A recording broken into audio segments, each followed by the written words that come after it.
In this video, we're going to learn the plagal second mode, specifically the hard chromatic scale. So, plagal second mode is one of the 8 tones in our Byzantine music, and it uses primarily the hard chromatic scale. Uh, there are exceptions to this, specifically when we chant hymns that are irmologiko, the faster paced type of hymns in the plagal second mode. Sometimes these hymns will go into, we will use the soft chromatic scale, but in this video we're going to learn the hard chromatic scale. The purpose of this video is not to be a long, boring, theoretical textbook type of thing. I am going to go a bit in depth into the theory of this scale and this tone, but really I want to give you practical methods, practical ways to learn this scale so you can use it in your parish when you chant, so you can easily chant things in the plagal second mode. So if you're thinking, you know, I really want to learn this scale, I really want to learn this tone to be able to chant in the plagal second tone, it's coming up in a few Sundays where this is going to be the mode of the week. If that's what you're thinking, then this is the best video for you. First of all, there's a process that should be followed to optimize learning this scale. I'm not going to just give you a bunch of information and throw it at you. There's an order you should follow when you learn this tone in general. And that is, first and foremost, you want to learn the scale. That's what we're going to do in this video. I'm going to show you the hard chromatic scale. I'm going to compare it to the diatonic scale. I will say that you should know Byzantine notation before you, of course, you can learn this now regardless, but in the future you probably want to learn Byzantine notation so you can have the full picture, so you can actually be able to chant this stuff. After you learn the scale, you want to understand the dominant notes in the scale. This is going to be helpful for a variety of different reasons, so you can, early on when you're learning, so you can find your place if you kind of get lost, and we're going to talk about that. And also, you want to understand the dominant notes because you are going to see those notes quite a bit in this tone. After that, then we can worry about things such as the apihima, the endings, the general structure of this plagal second tone, as well as the attractions and some of these details. But that's for later. Now we're going to talk about the scale that we're going to use, which is hard chromatic. And if you are watching my videos and you don't know anything about music at all, I want to be welcoming to you. That's why I don't speak about things from a Western music perspective. A lot of channels they'll go, "Oh, this is a minor third. This is the major scale." If you don't, this implies you know Western music. And if you don't know Western music, it's okay. Uh, this is a place where you can learn even if you do not have any background in Western music. So I just wanted to clarify that. Now, if you like this type of content and you want to deepen your knowledge by working with me one-on-one, which is, you see the detail I go into, and of course, one-on-one, it's even more detailed, it's even more personalized and tailored to you. If that's something that would interest you, you can click the link in the description of the video. You can try a free online lesson. And any excuse me, any teacher that teaches out of a textbook and reads from a textbook maybe does not know what they're doing, because this knowledge has to be internal. I need like a cough drop or something.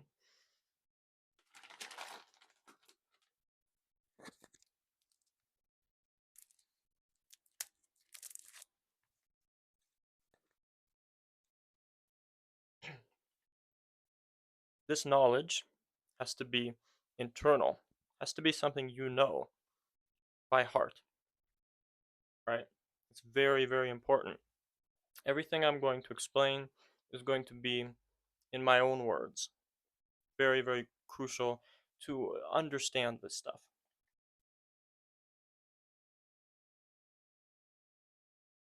So, the first thing I just want to point out real quick is what this plagal second mode is going to look like in a musical piece.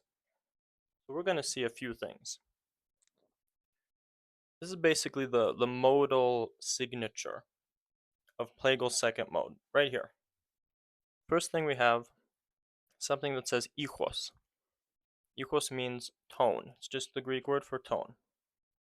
Then we have this this little thing right here. We have pi, lambda, two Greek letters, which are basically the first two letters of the word plagios, which means plagal. Basically, if we see this in a martyria, in a signature at the beginning of a hymn, we know that this mode, the tone we're going to be chanting, is going to be a plagal tone. So there are many plagal tones. There's plagal first, plagal second, which we're doing. There's plagal fourth. Either way, you know this is plagal. Now, we've got this thing, which is basically an abbreviated form of how the apihima of this tone used to be written. That's other than that, it's not that important to understand this specific thing, but this symbol right here is telling us again plagal second, hard chromatic. And what's very important is we have pa. This says pa. Pa is our basis in the hard chromatic scale, in the plagal second mode, not ni. If we're in the diatonic scale, it's going to be ni, but in hard chromatic, our basis is pa. This says pa in Greek, and then really important is this symbol right here.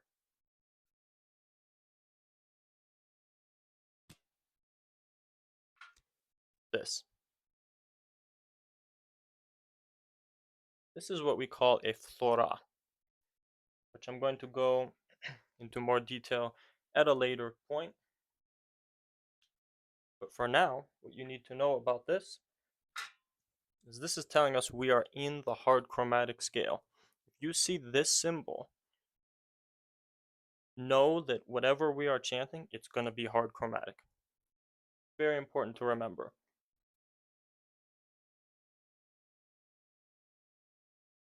So, at first glance, it may look a bit confusing. It may look a bit complicated. What is this? It's a graph. It's a chart with a bunch of numbers and a bunch of weird symbols. One thing I will tell you, everybody's brain works differently. If you have a mathematical sort of brain, you might benefit from this. You might find this type of thing easy to understand. But you also might not have that sort of brain. For me, personally, when I first saw this, I found it very complicated and confusing. So if you find this to be very crazy looking, don't worry too much about it. We'll get there. I'm going to show you how this scale sounds. And for some of you, it might be enough for you to just hear how the scale sounds and to hear the intervals as I'm going to explain, and to not worry too much about these numbers yet. So don't be overwhelmed.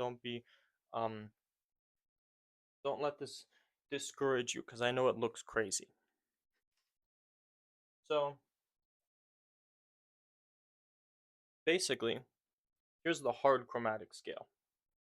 Right here, this chart. As I said, the hard chromatic scale starts on pa. These letters I have are the Greek letters. We call these martyrias. These are the Greek letters which signify the note. So just look at the top letter of each one. We've got like this top symbol and then this bottom symbol. Just focus on whatever's on top. On top, right? It's the Greek letter signifying the note. So if you don't know Greek, that's okay. But pa, it's the pi symbol. Vu, vita, ga, gamma, the, delta, and so on. So just focus on that for now. But there is this bottom symbol, which is different depending on what scale we're in. It's telling us basically what scale we're in. But we will get to that at a later time. So I have the notes written out. These are our notes in the hard chromatic scale, again starting from pa. And we have these numbers. What are the numbers?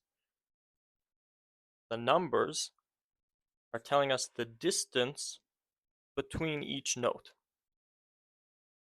Now, don't get too hung up about the exact number. The numbers, it's measured in moria, which is a term basically that we use to measure the distance between a note.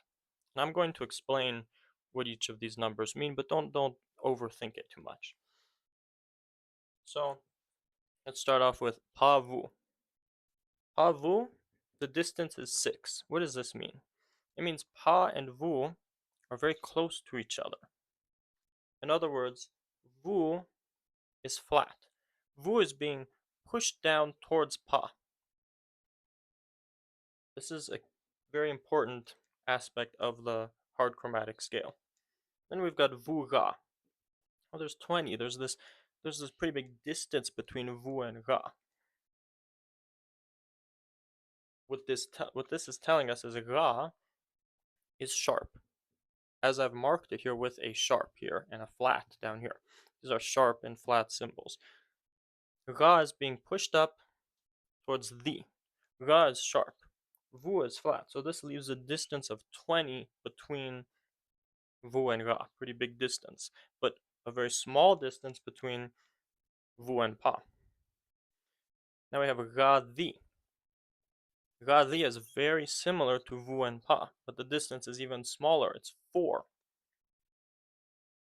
In this mode, and in this scale, Ga is chanted very, very, very close to Di. Very close. So we see the distance is 4. Now, very important part about this scale.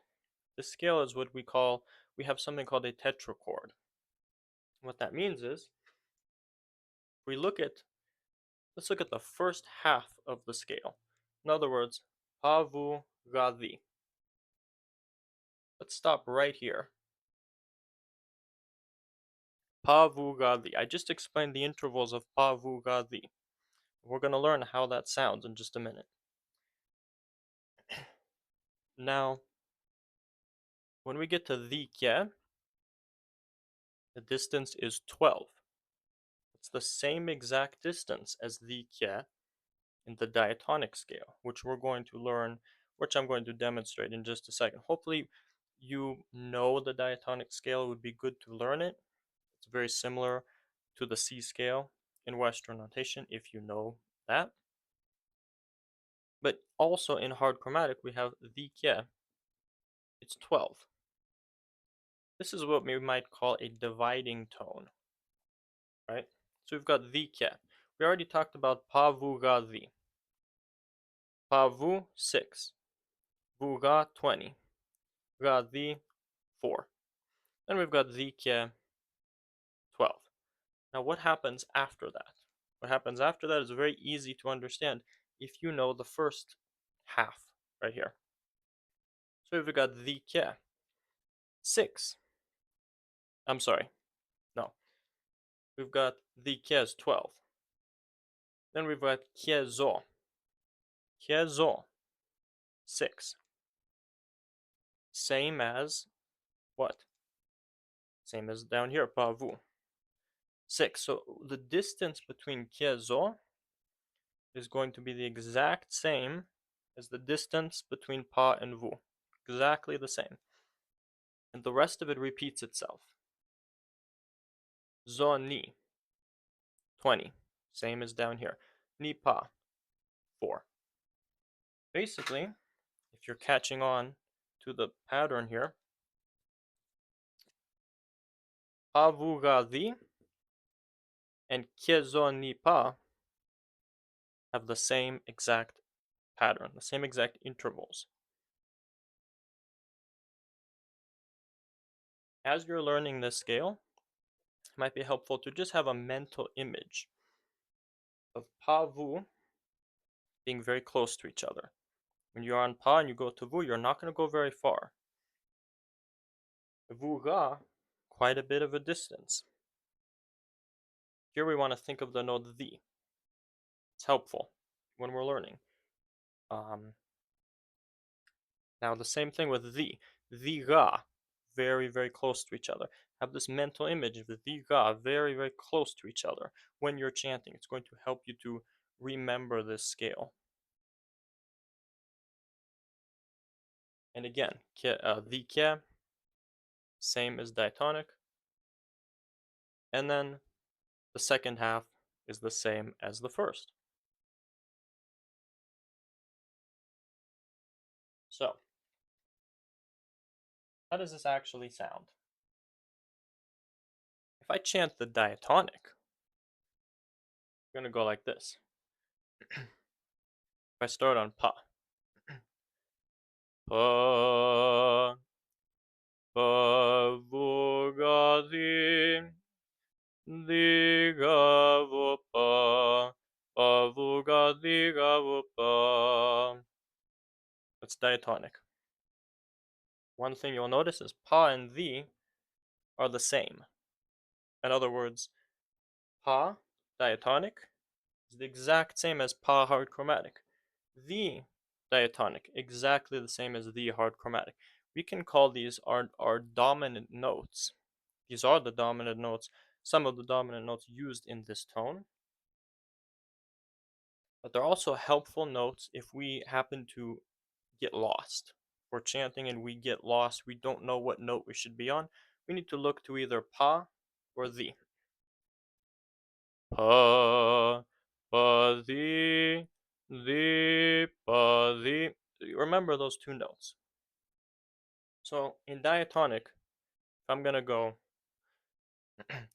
pa, vu, ga, di, ga, vu, pa, pa, vu, ga, di, ga, vu, pa. How are we gonna chant hard chromatic? How are we gonna change the intervals?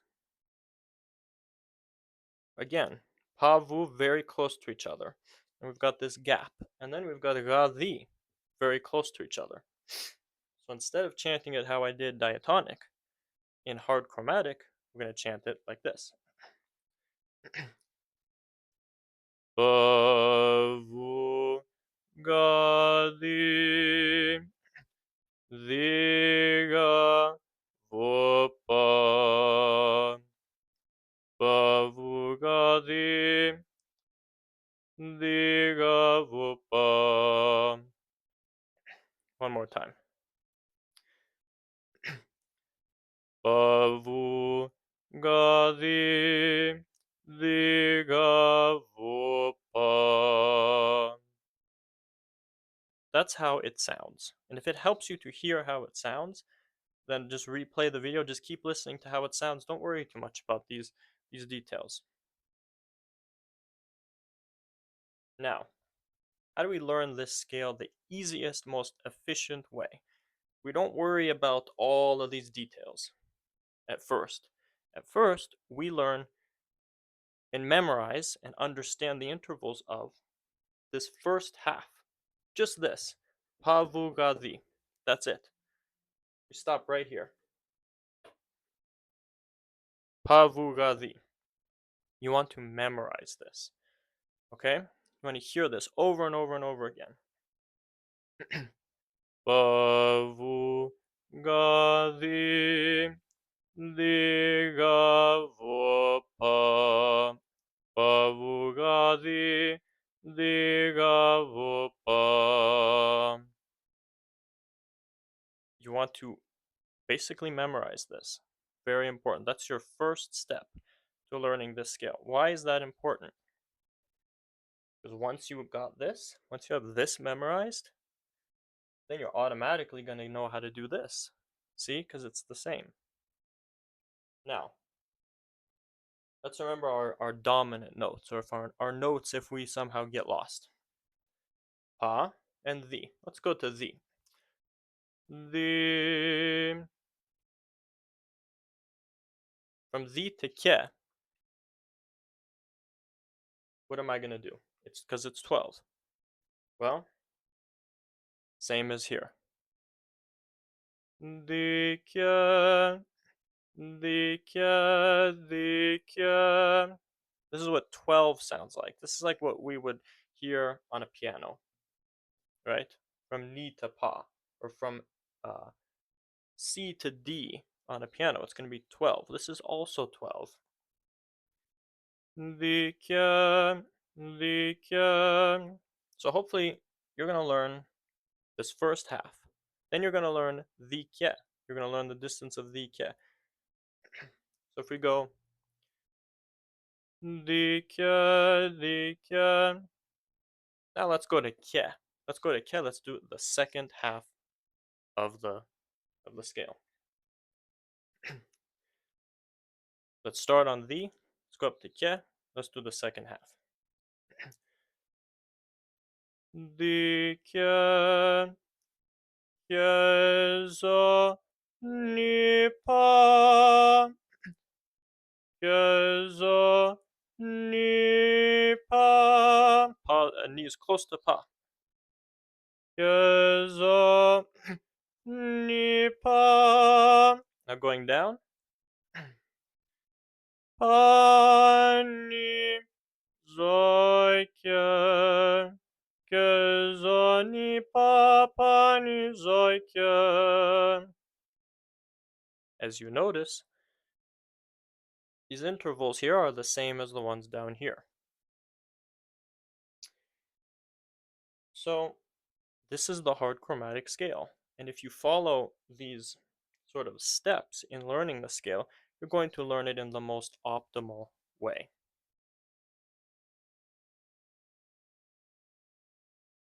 Now, we've spoken about the general outline of this scale and of this tone.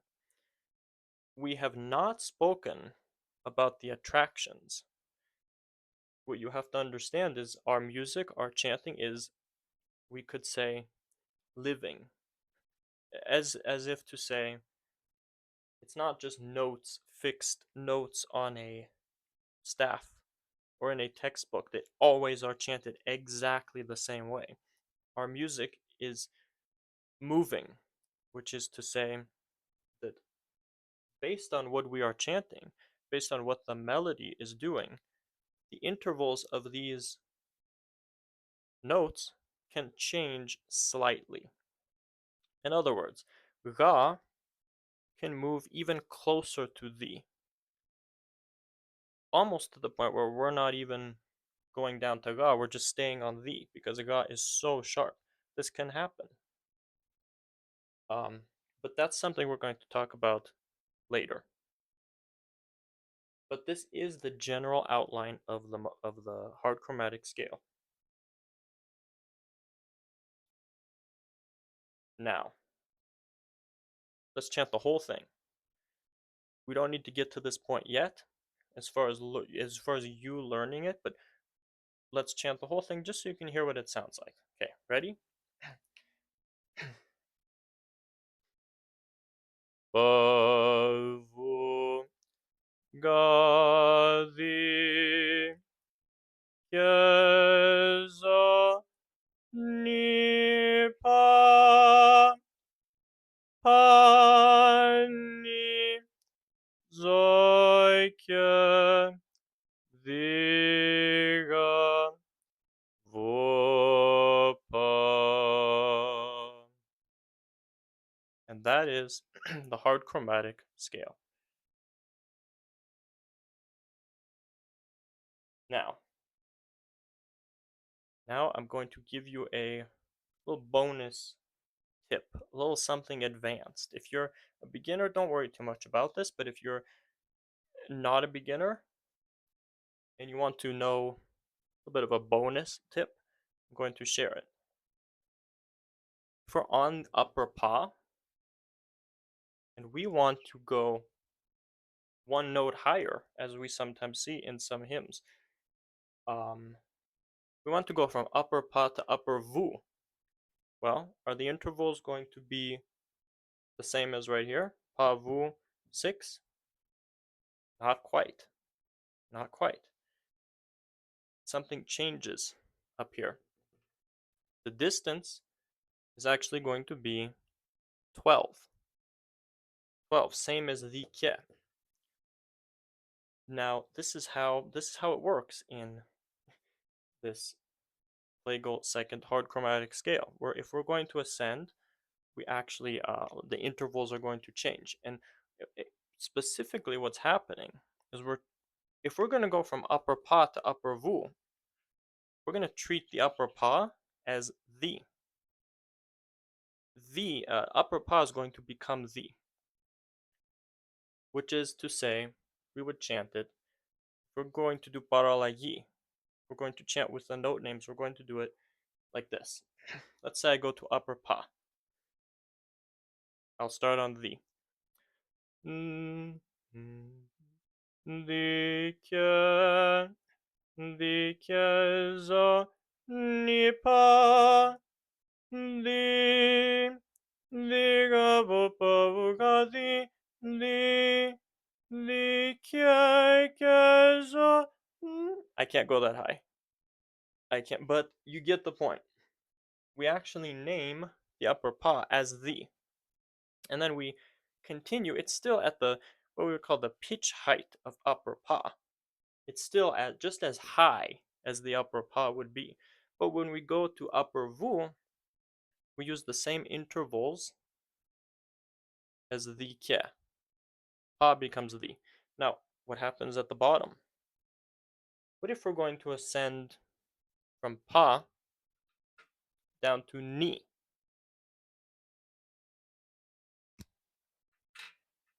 It's going to go like this.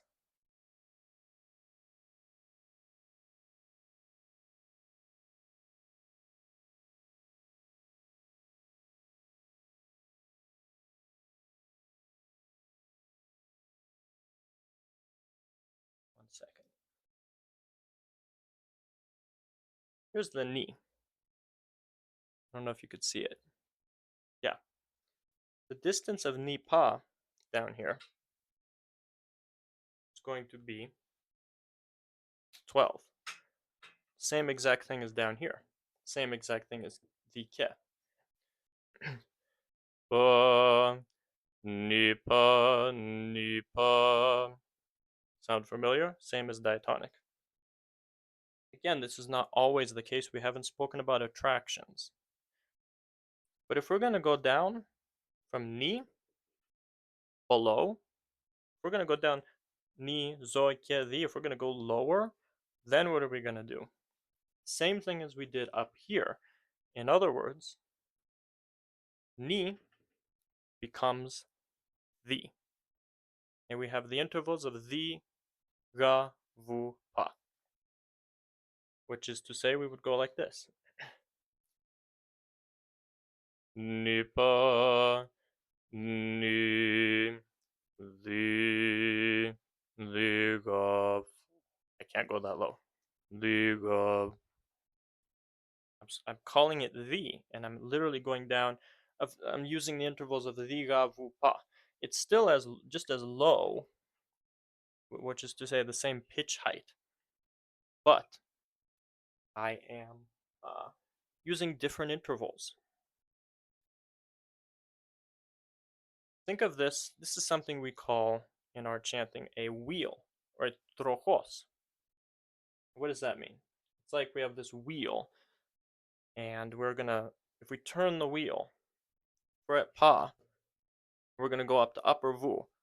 We're gonna turn the wheel, and the intervals repeat. We've got these intervals. It goes right back to these intervals. Same thing with down here. It's this sort of predictable, repetitive cycle of intervals. The way that this mode or this scale is structured um, makes it fairly easy to memorize it, to learn it, because of the way it's structured. If you learn the first half, you can easily learn the second half. And this is the hard chromatic scale. Now, next time, we're going to talk about the attractions.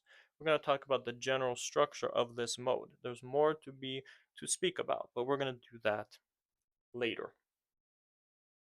So, if you find these types of videos helpful, if you do, comment below, comment any suggestions of things you would like to learn about next, and definitely send this to somebody who you think would benefit from it.